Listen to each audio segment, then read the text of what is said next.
People are fundamentally social beings, but sometimes we need a helping hand or nudge to avoid isolation and loneliness. A number of agencies and organizations in our community offer intervention strategies to prevent or reverse social isolation for older adults. We want to continue our discussion by looking at some of those efforts with the help of some special guests. Joining me are Gretchen Funk, Associate Director, 50 Forward Supportive Care Services, and it offers a free program for older adults who struggle with day-to-day obstacles, including isolation. Also joining me, Andrea Prince, coordinator of the Refugee Elders Program, Catholic Charities, which helps create social connections for foreign-born seniors. And Brent Elrod, Director of Planning and Development, Urban Housing Solutions, which is developing Nashville's first intergenerational arts-inspired residential community. Thank you all for joining us. Gretchen, let's talk about the care management program at 50 Forward and how does it address, and there are a number of things that it addresses, a number of issues and challenges, but how does it address social isolation for seniors? So 54 does offer a number of different programs to help seniors in different ways with social isolation. Our care management programs are really individually tailored to each older adult, and often it will be a family member of the older adult that reaches out to us that says something is changing in mom, dad, another loved one's life, and social isolation is often a component of that. We have lots of folks who absolutely want to remain living in their own homes no matter what. That's just a value that they hold. And it would be one thing if you had a neighborhood like we think about historically where there's a lot of life during the day, people are home. Exactly. Your neighbors are all around in case you need something. But nowadays there are so many families that are two-income earners. So you may be in your ranch-style home in Nashville where you've lived for 40 years and you had lots of folks around you, and now maybe you're the only person home during the day. And family members will notice that abilities decline as people are more socially isolated.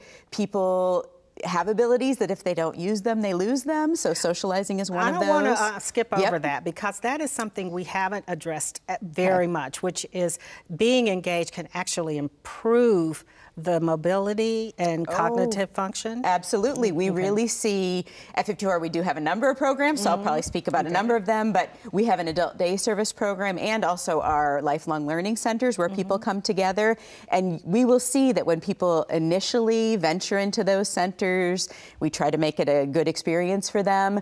They can be very hesitant and they can be a little rusty in communicating with other folks because those are skills that if you don't keep them moving, you lose some of your ability to socialize very naturally with people. So offering those non-judgmental environments, so lifelong learning centers where everyone is an older adult, people are all welcoming, they understand that life brings lots of changes, and so you don't have to feel self-conscious. You can test out your social skills with different folks. It's very important, and we really do see a rebound in abilities which can amaze families. Okay, excellent. That's good to know. Andrea, you work with refugee and immigrant elders, and I just think about that population in the aging population with all the challenges and barriers we discuss, and then they have another layer oftentimes where they don't speak English, and we heard in the documentary that that can be one of the risk factors for social isolation. Tell me what some of the challenges are for that population that takes it to another level when it comes to risk. You know, I think the language is a huge part, and I think another part is also a lot of our clients, most of them are former refugees, so they're naturally coming from fleeing from war and conflict, and so they come from sometimes a very traumatic background, and then having to acclimate to a new culture, a new place that is nothing like where they grew up and where they lived most of their life. You know, it would be like, we know that it's often traumatic for seniors to have to leave the home they're familiar with, regardless of whether they were born here or not. I mean, it's hard. And so these folks have not only may face that, but leaving their homeland, leaving everything they knew, in addition to having to go into some kind of assisted situation. And even, you know, if they are in the home with their family, it's still not knowing how grocery stores work differently, or sometimes it's not even having the same alphabet where you can't even recognize letters. So that puts a huge barrier and can make people kind of, I think, hesitant to want to get out in the community because they feel so helpless and maybe sometimes that they don't know just what they're doing. So it really kind of helps to have a lot of one-on-one interaction with people and to just build those relationships to help them get over those first initial fears of, going to the grocery store. You talked to me a little bit too earlier about the change in status, so to speak, oftentimes when seniors relocate to this country, moving from a position of esteem maybe and respect, where they are the go-to source, and they just simply don't have the tools to do that here, and so they become less valuable in their minds. Right, I would say in their minds, and with families, sometimes they're now being taken care of by their adult children, or sometimes even their grandchildren have an easier time because they pick up on the language so much quicker. So they're relying on people that they didn't used to have to rely on, and it wasn't culturally normal for them to have to rely on these people. So it does make it a little more difficult. Okay. Brenda, I want to bring you in here. Let's talk a little bit about this exciting project development that I think is being called 26th and Clarksville. 26th and Clarksville. Okay, right. But tell us about that because it's very unique. What is it? Well, it is Nashville's first intergenerational arts-inspired community. We have a 6-acre property at 26th Avenue North and Clarksville Pike in North Nashville, which we are redeveloping in phases to create 168 apartments and commercial space that are all really kind of animated and united by inspiration for and appreciation of the arts. So what that means is we'll have some working artist apartments, we'll have 55 units for low-income seniors, and also some townhome units eventually for small families and young families to be able to create that true intergenerational combination of seniors and very young people that can hopefully come together more consistently and naturally through kind of a common culture and appreciation for the arts. And it's all about affordability because, we, as someone who supports the arts, I know all about the struggling artists. So you want affordable housing for that group. And then many seniors have limited income. So that's a component of this, right? And that's certainly a mission of Our yours. mission is to develop affordable housing in Nashville. We've never quite attempted any kind of project like this, but this is really for us kind of embodies all that we hope to do with with our work and try to really build communities as much as we build new apartments and affordable apartments for Nashville. So this really is an effort to build community, stronger community in North Nashville, and importantly to keep folks in a community that is under a lot of pressure, development pressure these days with a lot of gentrification in North Nashville. So this is an effort to hopefully preserve some affordability and create a bridge, a cultural bridge really for folks who are living or either already living in North Nashville or certainly want to remain close to North Nashville, and also newcomers are moving into the city who want to live in a community that is that's sort of bigger than themselves and kind of integrated around a central idea and culture. And you are in the very early stages of this, but we do have some artist renderings from the architectural proposal that we can talk about and show people a little bit. Tell us what this particular image is. So we're just about to break ground on the second phase. It's a 63-unit building with 10 apartments, at least 10 apartments for working artists, and 6,500 square feet of commercial space. That'll be at the actual corner of 26th and Clarksville. After that is complete, we'll also be breaking ground on a third phase, which would include 55 units for low-income seniors, community building, which and that's what we're seeing here. Is right, really the nexus of the entire community and the focal point for all the buildings and all of the different people on the property, a place for them to come together and for us to program with arts activity, cooking events, public events of all kinds, really, and programming with community partners to really help to create those opportunities for that natural cultural engagement, through arts activity. And I want to talk more about bringing people together like that, but let's look at some of the interior of these because these are very nice units on the inside. Absolutely. This is one of the apartments, correct? This is typical? Right. This is one of our apartments in the low-income senior building, As I said, 55 units will be developed for very low-income seniors, folks on a fixed income. These will be supported mostly by Section 8 certificates, which means that a resident will only pay a third of their income.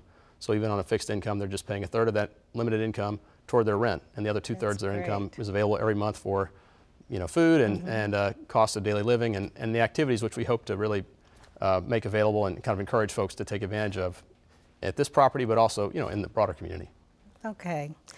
I'm curious about how each of you, with your agencies, identify people that can benefit from the services and the projects, and like what Brent just described. Gretchen, do you have a tool or are your staffers trained in certain ways to know who might be at risk? We talked some about measuring scales that are available, but what are some of the ways that you identify people, and how do you intervene, as we said, give them that nudge to accept that they may be at risk for loneliness? So we work very collaboratively in the community. We've been happy to work with Brent and his group on things. We see that as a real collaborative partnership with older adults as well. So we provide a lot of education about 50 Forward and what we offer, and we do provide a continuum of services. So whether you are independently living in the community as an older adult or you've had some health concerns, there would be a place for you at 50 Forward. So we often look at things like actual physical isolation. So transportation is a huge issue, as we know, in our community. So that creates its own risk for social isolation. Health declines, cognitive declines, because what will happen is older adults realize that changes are happening with them, and it makes them more self-conscious then about reaching out socially. So our care managers and also all of our staff located at our centers and our adult day service program, our Meals on Wheels program, which reaches folks who are absolutely homebound and socially isolated, they are all aware of warning signs. And some centers do some phone calling as well, right? Right, we have telephone reassurance programs that we offer. We have a lot of our living at home care management program and our care team. We go into folks' homes. So people really want to see themselves in a certain way, and we want to promote the best view of each person, but sometimes what that means is that what an older adult communicates may not be their real situation. So by being able to go into their homes and really see how isolated they might be, then we have a point of entry there. And also, like I was saying, working with adult children and giving them the tools to help promote engagement. And we really always say it is a conversation. You can't impose something. You might see in the end, this is what you would like for your mother, but you have to work with your mother to get her to that point, or some middle point that makes both of you happy about the level of social interaction. And I should ask, can someone just call up and have, say, a first visit or consultation for their older relative? Absolutely. So our care team program is open to folks of all income levels. All of our care management is open to most older adults in Middle Tennessee. You can call our main number and ask to be connected to care management. And we always talk to folks initially over the phone because it is a process. Right. A lot of times we are laying seeds that a year later we might get a call. I get those calls from someone who thinks, okay, now I'm ready to let you come into the home or meet you somewhere and we can talk about my concerns. Okay, all right. Andrea, how do you connect with foreign-born, non-English speaking elders? Because that's a community that may be difficult to reach under any circumstance. So how do you connect with them and get them to understand that it's important to socially engage, even though they're in a different country, in a different land? So, because Catholic Charities, we have been resettling refugees for so long, we do have a good connection to the refugee community. For us, a lot of times our caseworkers will come to me with someone that they're concerned about, or they know about someone in their community. And also just from our current clients as well, word of mouth spreads really easily. So people kind of hear about what we're doing, they're interested. Sometimes it's adult children who want their parents to be able to be involved and be out of the home during the day. And also we have our own kind of measurement tool. We use the Lubin scale, and that measures for social isolation. just trying to gauge how isolated somebody is and the need that is there. Describe, is that like a verbal scoring type thing? You ask questions, they respond? How does that work? So it has, we use the abbreviated version, so it's about 6 questions. Just ask questions around how many times a week do you see someone not in your family?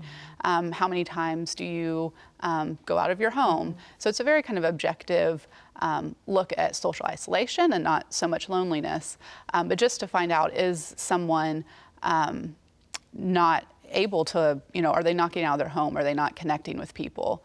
And so that's kind of one tool that we use, but then also just, I think, word of mouth is just our biggest thing, and that really works within the refugee and immigrant community. Once they learn about you, do they embrace the idea? Are they eager? Is there still some hesitancy? There's sometimes some hesitancy, I think, because they don't know what it is or what to expect. So oftentimes, I'll tell them, just come with us one time, just check it out. If you don't like it, you don't have to come back, but, I think you will. And so I think sometimes they think, well, I can't speak English, so I'm not going to have anybody.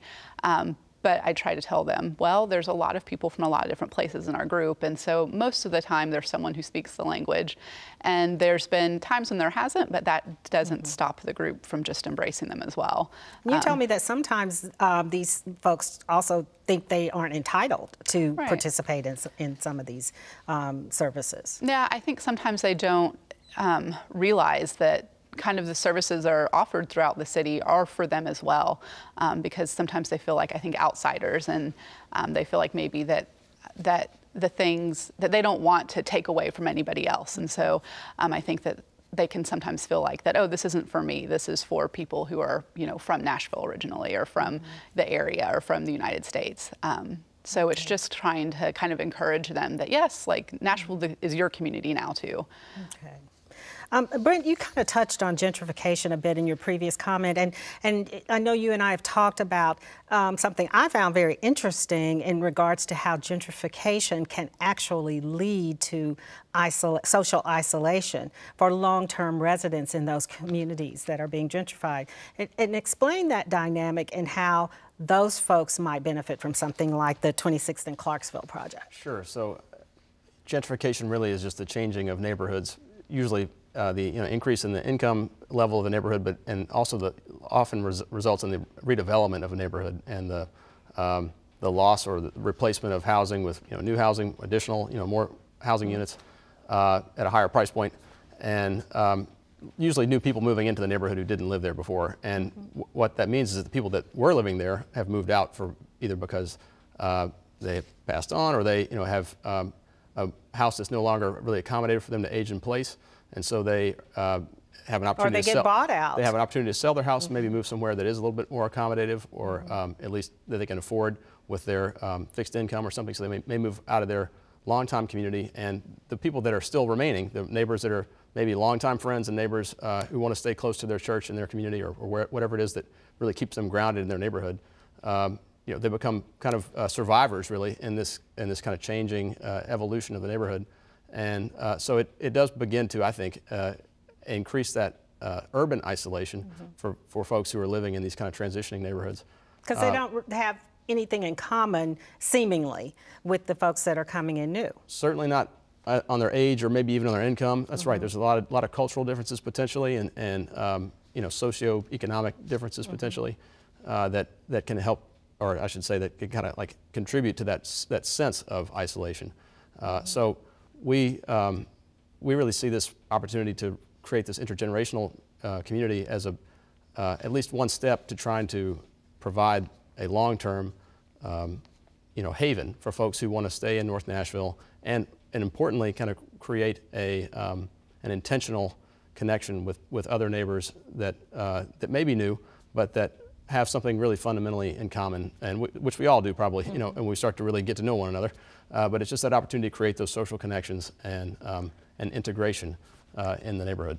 I think that's important, because I think we often think of these new developments as kind of putting something that might even seem out of place, some big project in the middle of something pre-existing. But part of your effort is to really find a way to fit into the neighborhood and embrace the existing residents in the existing houses. And many of them are aging. So that's a big component of it. Absolutely. So tell me how you might be doing that, especially with the, did you call it community house or the community building, right? Community building? Is certainly the... So that might be open to people who don't live in the complex. That is absolutely the vision, that it would be a resource and a hub for all of North Nashville, certainly for 26 in Clarksville, because that really is intended to be the, the common space that all the residents will share there. But it's being designed, it is designed to accommodate larger public events and opportunities really to be able to draw in other neighbors or folks even from outside North Nashville who want to appreciate and support, local art in the North Nashville community. So it is definitely intended to be a hub and kind of an epicenter, hopefully, for, cultural activity. Real quickly, curious about the focus on arts. I mean, I think that's great. I love performing arts, but why arts inspired? So we are reserving at least some apartments for working artists, actual artists who are making their income substantially from their art. But we also know that Nashville needs affordable housing more broadly, not just for working artists or for the creative class. And so the idea was to create a community that is deeply enriched by arts production and arts activity, but also united by at least an appreciation for and the arts. And that's a pretty broad term, really. Arts, could touch on culinary arts, performing arts, visual arts, music, of course, which is what we're best known for, and North Nashville in particular. So I think there's is a very broad definition, but it allows for a lot of creative expression, obviously, and I think that allows for more potential connections between people, I think, through their common appreciation for that kind of creativity. I think that's interesting because, Gretchen, I'm sure you can elaborate on this, that arts can actually not only bring people together, but can have a health benefit for aging populations, correct? Right. What do you think about that idea? Oh, absolutely. I think it's a lovely idea, and it's how society should be. And I think at each of our centers, we have 7 lifelong learning centers, really the programming at the centers are driven by the members, and arts is often a focus, or at least a big component of all of them, whether it be jewelry making at our Donaldson Center or music at all of our centers, including our adult day service program. We were talking before we started shooting about how music really brings people together. And when you think about refugee populations, it might be a little bit different, but really in the United States, if you grew up in the 50s, you listen to the same types of music. So even though you might come from different walks of life, through the course of your life, you can come together around music and visual arts. It's just having something to do where it's not just 2 people sitting together having to talk, having another activity that you can talk about them that's a shared experience, I think helps with socialization too, right? Okay. Andre, I'm curious to know what impact your program has had on those you've served. Can you give us any anecdotal information about that and what impact it's had?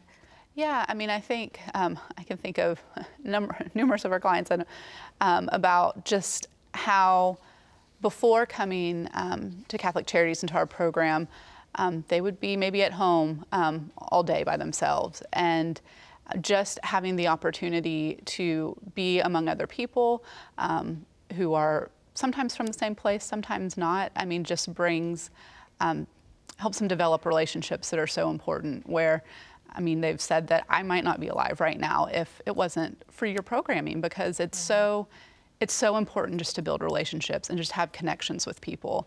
One of our clients, when we were doing evaluations one time, I asked about, how many times do you see your friends, or do you feel like you have 5 close friends that you see? And she's like, I have 20 close friends that I see 3 times a week.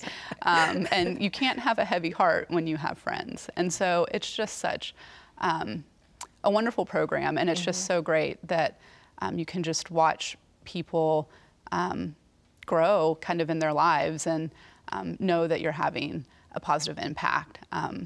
People not to put you on the spot, but any health benefits that you can cite?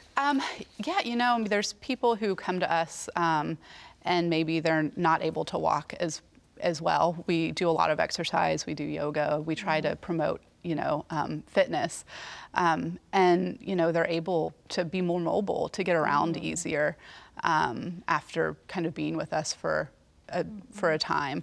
We also we'll take their blood pressures twice a year. We monitor kind of health factors so that if someone's had dangerously high blood pressure before, and we've been able to help catch that and get them to the doctor, so that so it's just kind of those things that we're able to kind of help keep an eye and keep a check on things, and just really kind of being there and present in their life. It's really great.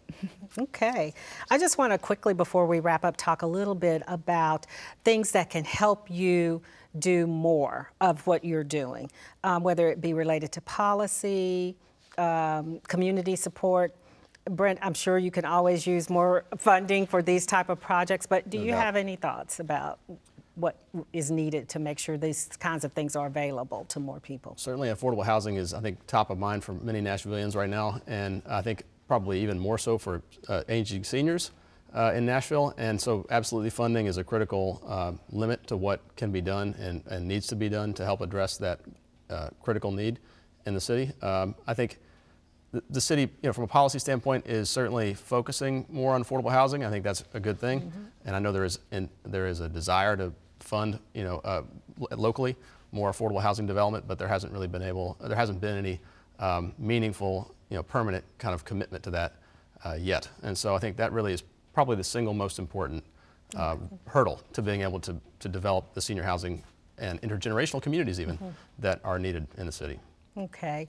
We have about 30 seconds left, Gretchen, but I know you have some thoughts. What are some things? Just give us a few. Well, I think in our society, when we look at older adults, we focus a lot on health care and safety and security. But when you look at community needs assessments with older adults, they talk about wanting opportunities for recreation and activities together.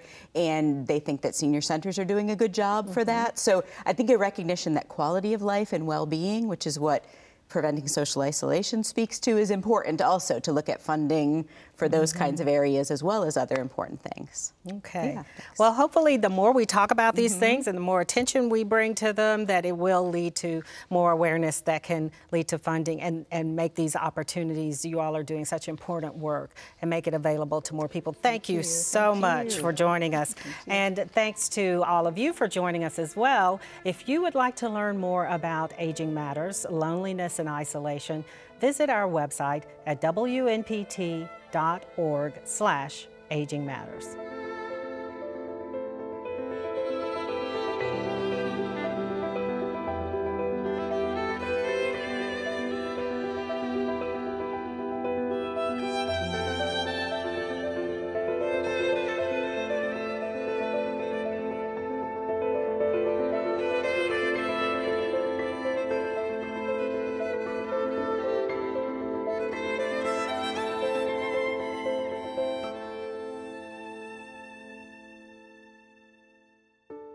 Major funding for NPT Reports, Aging Matters, is provided by the West End Home Foundation, improving the quality of life of seniors through the support of nonprofit organizations in Middle Tennessee, the HCA Foundation on behalf of TriStar Health, the Jeanette Travis Foundation, dedicated to improving the health and well-being of the Middle Tennessee community, and Cigna Health Spring. Additional support provided by Jackson National Life Insurance Company, the Community Foundation of Middle Tennessee, and by members of NPT. Thank you.